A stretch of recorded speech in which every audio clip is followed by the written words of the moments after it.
few things that we can do to continue to shape and sort of evolve as a business leader. One, understand your business. Two, be able to read the financial sheets and understand what things like ARR and ACV and TCV are. Be able to translate the business and financial terms into your security portfolio and be able to tie your outcomes to business objectives, meaning it's not just about the security stuff you can deliver, but how does the security drive the business forward, whether it's through protections and mitigation outcomes or whether it's from driving new business to your business by building trust and thinking about resiliency. Welcome to Code to Cloud. I'm Andy Schneider, Field CISO EMEA at Lacework, and today we have our special guest, Billy Spears. Billy is CISO at Teradata, the connected multi-cloud data platform for enterprise analytics, solving data challenges from start to scale. Billy brings more than 25 years of experience, and he is an award-winning technology executive, author, speaker, and podcast host. Billy, welcome to the show. Hey, thanks, Andy. Glad to be here. So when we first talked to each other, you mentioned that you have like more than 25 years experience. So that's a long time. And what we share, both of us, is that we started mostly directly with security. That's right. So we bring in like almost 50 years of security experience. That's brilliant. So it can be only good. So let's start with the first part. Every time when I talk to CISOs, what's for me very interesting is what is the most pressing challenge and priority right now? I think when you're talking about the cloud, the most pressing challenges I see today in cybersecurity start with the landscape. Inside that landscape, we have sophisticated cyber attacks, data breaches, and more prevalently across the globe, privacy concerns. There's other things below that, like cloud security risks, emerging technology, supply chain attacks. We can even get into things like the skills gap and regulatory compliance. But I think all folks or companies, in order to tackle these challenges, they should really focus on things like multi-layer defense strategies, securing their sensitive data, and adopting cloud security measures.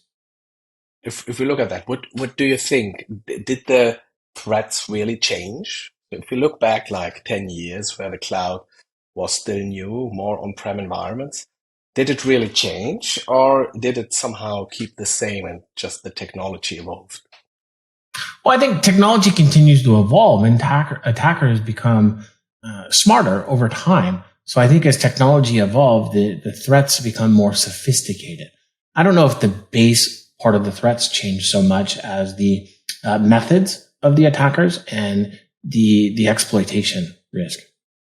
I remember when like phishing was one of the most common attack vectors where attackers came in. So it's not like the sophisticated, like super zero-day exploit, mostly it was phishing. So, and personally, I see that phishing became way better. How do you see that? Is that really, are we moving away from that, or are we really solving phishing and these kind of attacks? So phishing is the most prevalent way to attack anyone because it's attacking the human, right? So the idea behind phishing is what pretext or what scam can I come up with to get you to interact with me to ultimately lead towards, exfiltrating something, whether it's native knowledge or your most precious credentials or something in between. Like maybe you've gotten emails or texts that say, hey, go to Best Buy and send me over some gift cards. So are we getting better? In some cases, yes. In some cases, no. Companies have to take the challenge to really amplify their protections against phishing, and there's a lot that goes into that. It's not just one size fits all. You had recently a couple of discussions about generative AI, so like ChatGPT and so on. Do you think that this is really changing phishing? Like there's that big fear of many CISOs that you will never be able to detect phishing anymore like we did in the past? Or do you think it's just like hyped? I don't think generative AI is hyped at all. I think it has remarkable capabilities. I think in some of the models, like for example, ChatGPT, I don't believe they've updated the model since maybe 2021. So the data that they're pulling comes from sources that are a couple of years old, and that begins to get stale over time. Now, and I'm not fully up to date, but I know Microsoft released a whole bunch of new capabilities yesterday with ChatGPT and their particular platform. So the idea of, can AI solve phishing or enhance the attacks of phishing? I think that they definitely can enhance the attacks. AI can also help mitigate the risk of phishing. However, you're going to need a whole lot more data to really have high degrees of accuracy. Because remember, AI is models that push and pull from whatever sources that it's getting its input from. So it may not be the best at understanding the total landscape of your company or your methods or your policies or the things that you do in your layered protection model. Yeah, I really like that. So it's a cat mouse game. So if the attackers find new ways of technologies that they can misuse, defenders will find new ways to defend against these new attacks. Yeah, for sure. I That's think absolutely, Andy. On just a little bit more there. I think again, I don't want any of the listeners to listen to this and go, "Wow, Billy said whatever about generative AI." I think there's a lot of pros there. Creativity, innovation, what you use it for, right? The sky's the limit, and we have to do a really good job of making sure that whatever you're using it for has protections around. It's a new capability, right? So we have to have some protections to make sure that we don't go in with a blind eye and create more risk as a result. I had that experience with my son. I have a 7-year-old son, my older son, and he's bored by school. So my wife and I, we asked ChatGPT to give him some maths. But only addition. He's not good in subtraction, so only addition.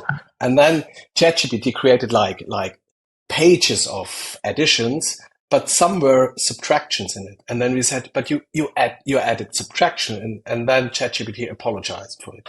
Said, "Oh, you're right. I did an error." So I still believe that it's not hype, but there's the potential. We shouldn't overestimate what AI can do. It's still the beginning, but you're right. I see that the sky is the limit. So we will have a lot of potential in there.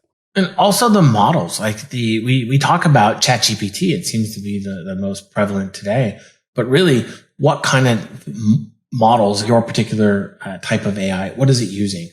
So and we could get way in depth on this kind of stuff, but if we keep it high level and just say, hey, listen, generative AI, there's pros and cons, and we should consider those things as we continue to move forward. I know in my world, there's tons of discussions around this right now, and we need to consider all those things and come up with a collective point of view.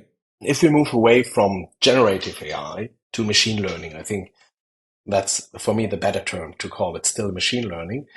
Machine learning and security. I've heard that like for a decade, but do you think that we have like some kind of breakthrough where the cloud allows real machine learning rather than having it before? Or how are you with machine learning and security?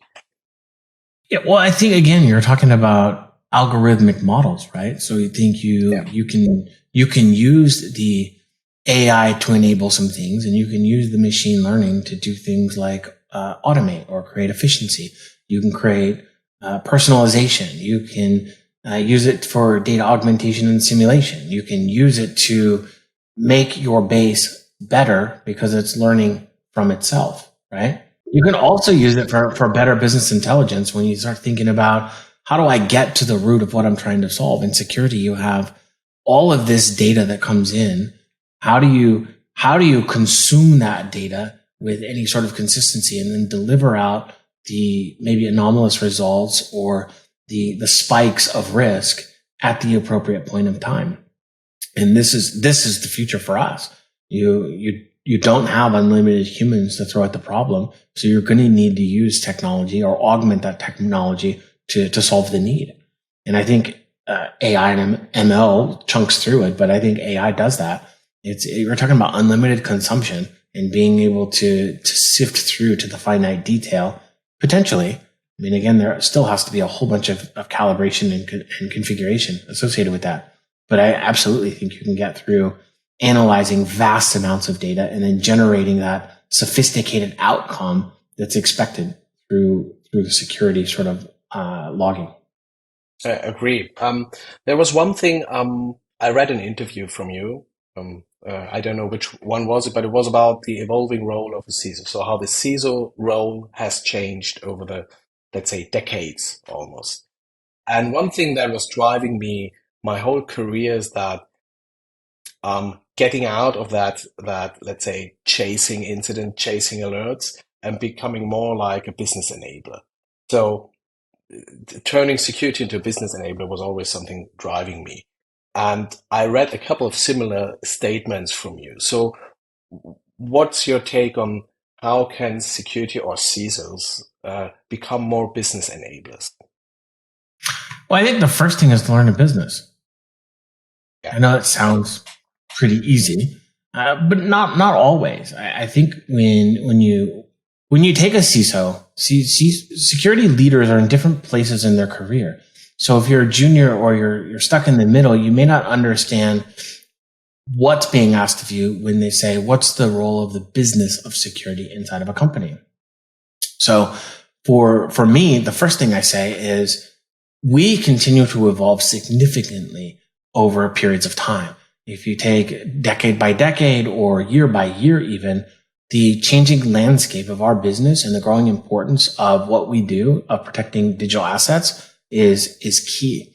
So a few things that we can do to continue to shape and sort of evolve as a business leader. One, understand your business. Two, be able to read the financial sheets and understand what things like ARR and ACV and TCV are.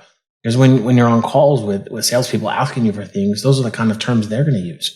Be able to translate the business and financial terms into your security portfolio and be able to tie your outcomes to business objectives, meaning it's not just about the security stuff you can deliver, but how does the security drive the business forward, whether it's through protections and mitigation outcomes or whether it's from driving new business to your business by building trust and thinking about resiliency. Yeah, I love that, especially reading the financial report. So it's my recommendation. There are these tips out there, the first 100 days of a CISO, and there are like tons of tips. And I usually just say, read the financial report, then read it again, and read it again until you really understood what is driving the business, what is making the numbers, where are the crown jewels, what is bringing value to the organization. I really love that. Yeah. Brilliant. Let's move on to more a learning side. So if we think about security, we always try to make things secure, but we know that actually there is no such thing of security. So what do you think about that? Is there really security, and when are we secure enough? Well, I think there is security. I think what we do is we manage a series of protections or safeguards to try to build security into our companies or products or whatever it is you're protecting into some agreed upon tolerance structure, meaning how much does it cost for security to get to X? How much extra would it cost to get to Y? And does X align with our business or does Y align with our business? Because I think the idea if you come into a company and say, I want to solve all security things, while that's helpful, that might also stall your business from growing. Or you might be using money from other investments to prevent some new innovative thing from occurring. Again, no way am I advocating that we should just do things without security being included. I'm saying it's a risk-driven posture, and we need to make sure that the security team is building definitely past the basics, but into where the business feels good about the risk that it's carrying forward, because you're never going to solve everything. Right. So if we look at the security leader, so the CISO or whatever title the person has, maybe the title will change in the future to make it more confusing to everybody. So, but if we take this, if we take the security leader, what makes a good security leader in that, let's say, I wouldn't call it sandwich, but in between, how should the modern security leader be like? The great security leaders that I run into in the business, they're also business enablers. And so there's lots of ways of doing that. The approach for me, I think security acts as a business enabler by first protecting our assets. Second, building trust. We need to support digital transformation all around the business, which is constantly occurring anyway. Now, some of the more, I think, rudimentary things, we need to ensure compliance. Compliance is big, it's pervasive, it's global. That's very, very important. We also need to enable secure collaboration, meaning how can our people continue to talk to each other? If in security leaders' minds, the old adage was, I'll just shut things down and you can only use a certain flow of things. Well, shutting down collaboration also shuts down innovation. So how do you collaborate more, but do it securely? How do you promote things like business continuity? So planning for the bad thing to occur. Also, how do you use security as a competitive advantage in thinking about reducing costs? You don't necessarily have to up your security spend by a tremendous percentage to do something new. You can always consolidate. You can work with other teams and partner, and maybe you go in on the cost together, right? But overall, I think by prioritizing security, business can create this secure and resilient environment that fosters growth, innovation, and long-term success. And people can be really proud of it. They can say, listen, working with our security team, we've been able to accomplish all the things I just talked about, and it has grown, whether it's the organization itself, the software you sell, or things in between. It's helped us grow our business because more and more people want to do business with us over our competitors. Let me dive deeper into two parts that you mentioned. The first one was trust. The second one was resilient products. I really like both of them. But I know that trust is like essential. It's like the glue that holds everything together in a, let's say, leadership position, and if you drive business. But how do you build trust also to your team or to your peers, to the executive team?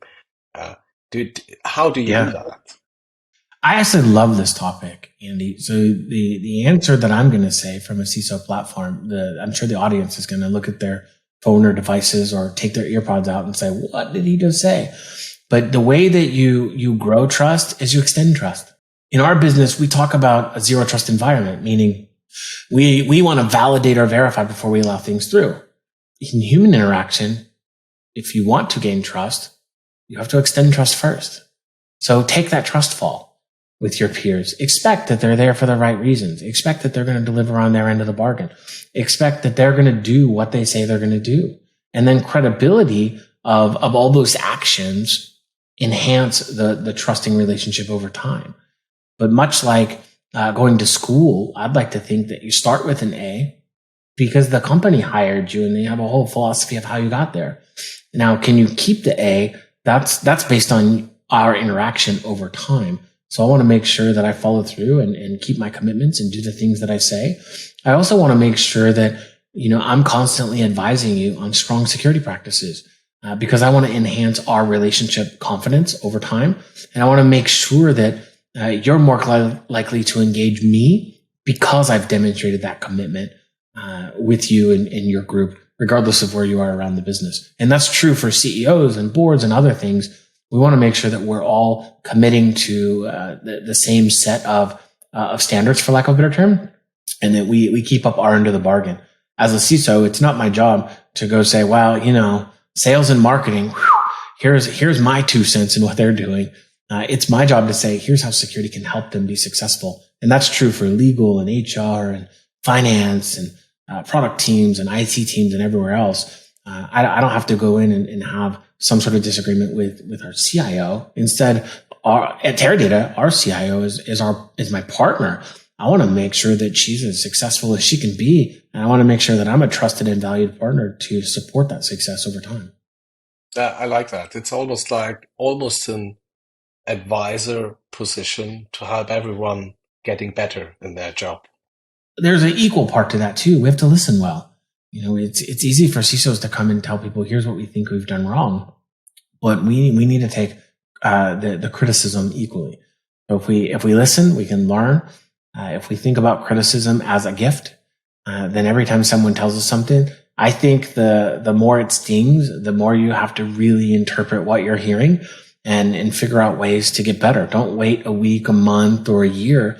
Try to figure out how to incorporate some of those some of the things that you hear right away, and watch how everything around you begins to change for a positive way. Yeah, absolutely. So the second one that I wanted to deep dive a little bit was that resilient product. So what is needed to build a resilient, let's say, digital product? Let's keep it on the digital level. So maybe even Sure. cloud, digital product on a cloud environment or something modern. So what do you Yeah, need to do that? I think you have to prepare for disaster. So incident response is a huge one. Ton of things, sub things in incident response around planning all the way through the after actions after a response occurs. You have to think about your disaster recovery strategies and helping the business maintain its operations throughout something negative that's occurring, because that's important. Anytime you can support minimizing downtime and in protecting, critical systems, enabling things like BCDR, security measures, uninterrupted services, ultimately leads to minimal financial loss, but it also helps, I think, improve the relationship with your customers, because they're counting on you in some cases to make sure things are up. For example, what would the world do if like Amazon or Azure went down? Like we would all be in the same place saying, wow, this is a problem. So we're counting on them to keep their systems up so that, our companies can continue to do all the great things that they're accomplishing. Yeah, fully agree. I remember I did let's say, a third-party risk analysis in my last company, and we thought we have to first was like BCM, traditional, like looking how to keep business continuity and the digital products up and running. We found out we totally rely on AWS. All of our services, everything is on like AWS. The biggest risk would have been if AWS would have been down. But we thought if AWS is down, and GCP is down. So these were the two hyperscalers. No one would notice if our business is no longer available because nothing would work anymore. Literally nothing. So Yeah, it's likely they would be down too. And I yeah, think even in those processes, right? I think if your company has a strong crisis management plan where, security incident response is just one of many crisis strategies that you have to think about. It all evolves down into two or three major categories. Now, if you make your plan much more sophisticated to the audience, then good for them. But it really starts with great preparation, a swift response, the thorough investigation of whatever's happening. And then there's after things. So whatever comes with continuous improvement or the post projects or making the plan better or more resilient or whatever, that's important. So anytime disaster strikes, if you have a good plan, a solid plan that's been practiced, vetted, everybody knows their roles, it can definitely alleviate a lot of pain and a lot of stress right away. let us really look way back. Like we said in the beginning, we both have a long career, but Okay. were there some like key events in your career, let's say in your career, where you said, this is like one of the most impressive or important learning that still influences my decisions today? Biggest learning for me, I think, is recognizing that collaboration is the key to enhancing security. Over a very long time, I've come to understand that often I am not the smartest person in the room. You know how hard it was for me just to say that on a recorded conversation. I've learned to really value the collective expertise of people like my team, others throughout the company, and the broader community of cybersecurity collaborators. So for me, it's value the input from others, learn from others, and solicit input always, because collaboration is the key to success. That's really great. Collaboration is key to success. I really love that. We have to take that note down later. It's because it's really so important, and admitting that for me the same. I'm not the smartest person. Sometimes I feel like I know everything about security, but I actually had a similar experience with developers because they usually never wanted to follow my policies and what I said that they shall do. So I just asked them what they would do. And actually, they came up with brilliant ideas. So I learned that I might not be the smartest person if it's about security. They are actually really good in their parts as well. So, and were there things that you learned that just didn't work?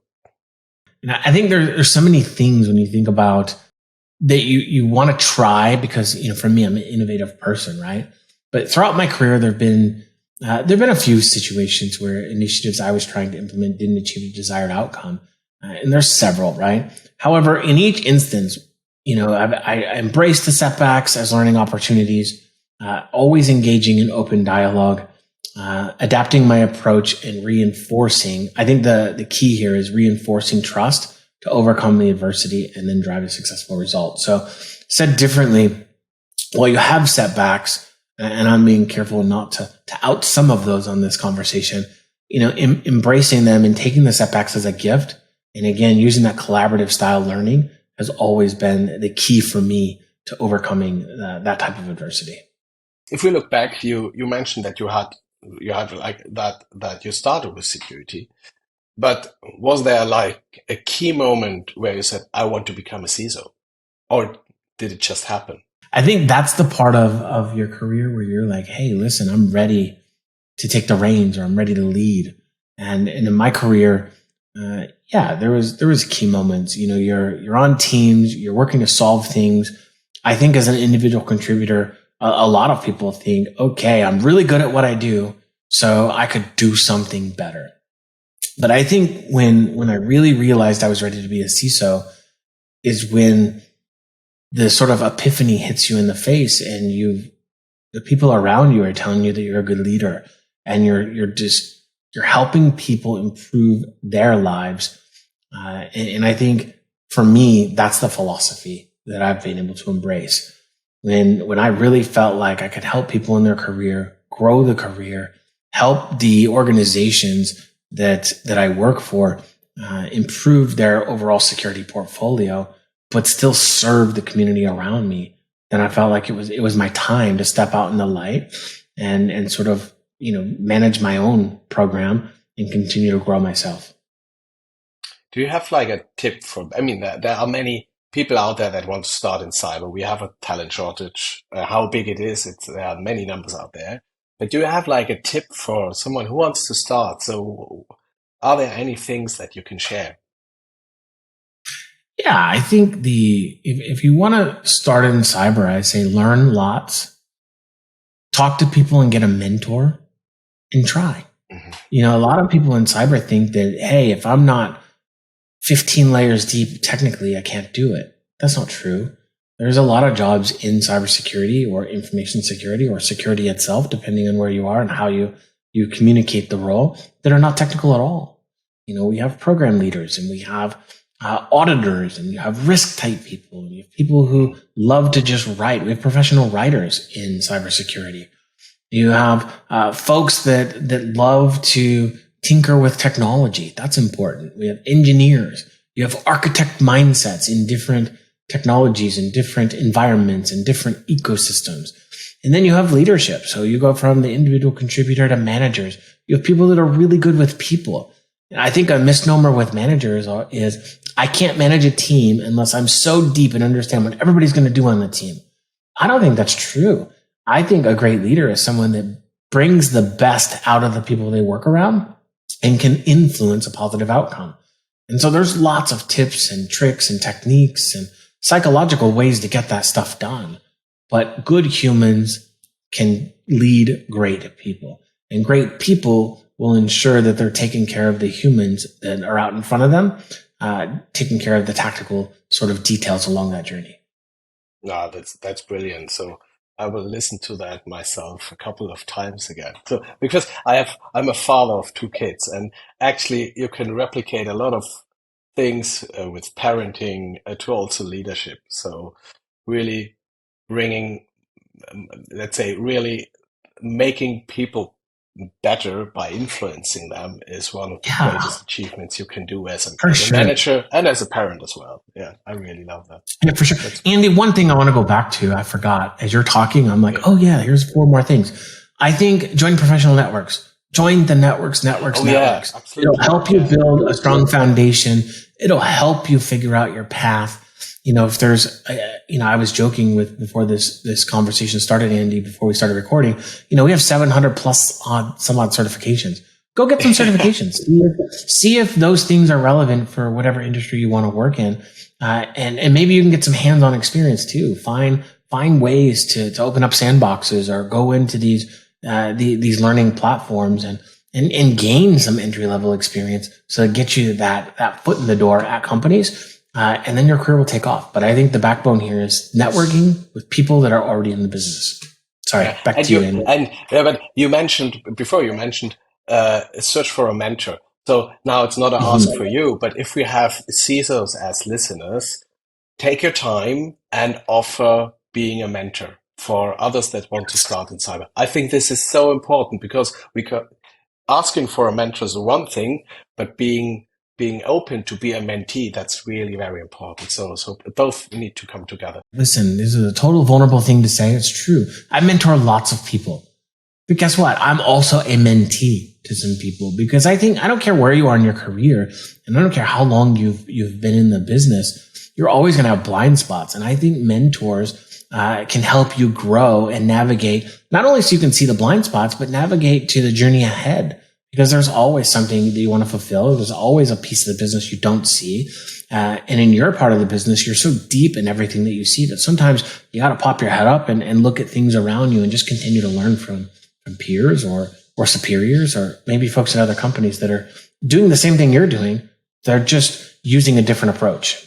I love that. So we'll make it quick. Just a short fast forward to your current role. So you're now CISO at Teradata. And if you would now look into the future, what needs to change in the security industry? As we talked about, the role has evolved over time. For the future, we need to increase board level engagement. And I think CISOs will continue to have more significant presence at the board level, but it's in your updates and talking about security risks and your incident response plans and the associated mitigation strategies. These play critical roles in influencing the outcomes and advocating for appropriate investment or appropriate support with board level oversight. I think emphasizing business alignment. We have to further align on security initiatives with business objectives and associated risk management strategies. You as security leaders need to work with other business leaders to ensure your security measures enable things like digital transformation, innovation, and growth. But again, you have to always do that in the vein of effectively managing the associated risks, not just doing them to do them. Otherwise, they will fall subject to other priorities and whatnot. The integration of artificial intelligence and automation. Over time, I'm not saying tomorrow, but over time, CISOs will leverage AI and automation to enhance things like what we talked about earlier, threat detection, incident response, security operations, and more. These outputs will drive analytics, machine learning algorithms, and automation tools to augment our capabilities and stay ahead of these sophisticated cyber threats we talked about. We need to focus more on privacy and data protection. In too long in the industry, these two groups, security and privacy, continue to fork away from each other, one being more legal and one being more technical in a discipline. But with the increasing importance of privacy and the implementation of global stricter regulations, CISOs need to prioritize these things by design. So partner with your legal folks or whoever's managing privacy, bring them closer to your core and co-lead initiatives to ensure collective compliance with these laws, protecting personal data and expanding your trust building with customers and stakeholders. And then lastly, I think it's important to have solid governance and metrics. While you continue doing all the things that you're doing, remember to take time out, develop a robust security governance framework inside your company, establish some metrics, not only to measure the effectiveness of your program, but to communicate the evolvement of that program to others.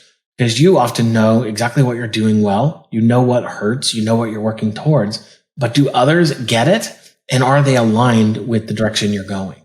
Because these metrics provide insight not only into the organizational security postures, but it also supports informed decision-making downstream. I would really like to fast forward into the future just to see how things look like in, let's say, 5 years. So yeah, for sure. Can't do that. We actually can't do that. So we come to an end. Let's have some very short rapid fire questions. So what's the one tool you can't live without? Today, we can't live without Lacework's security posture management tool. That's true. Oh, nice. I love that answer. Much appreciated. What's the most important habit an IT leader can have? Be consistent. Like that. Who do you look up in the space? There's plenty of big name folks. I would hate to name a few and leave out a whole bunch, but there is a tremendous amount of security and technical talent. Also CEOs. I've been fortunate enough to meet a lot of CEOs in this business, and I look up to them for taking the risk and starting their own companies and continuing to evolve them. So there's too many to name, and I wouldn't want to hurt anyone's feelings, but I look up to a lot of folks in this business and I'm grateful every time they answer the phone when I ask them a really hard question. That's great. So for anyone who wants to connect with you, where's the best place to do that? Yeah, thanks for that. For anyone, I'm open. Connect with me on LinkedIn or any of the groups, the public groups or platforms that I'm on, but LinkedIn or my Teradata email. So it's just first name dot last name at teradata.com, and I will respond as quick as I can. Thanks, Billy. That's all for today. So thanks to our listeners for tuning in. We'd love if you take a moment to subscribe, rate, and review the podcast, and then we'll see you next time on Code to Cloud podcast. Thanks, Billy. Thank you, Andy. I appreciate the time.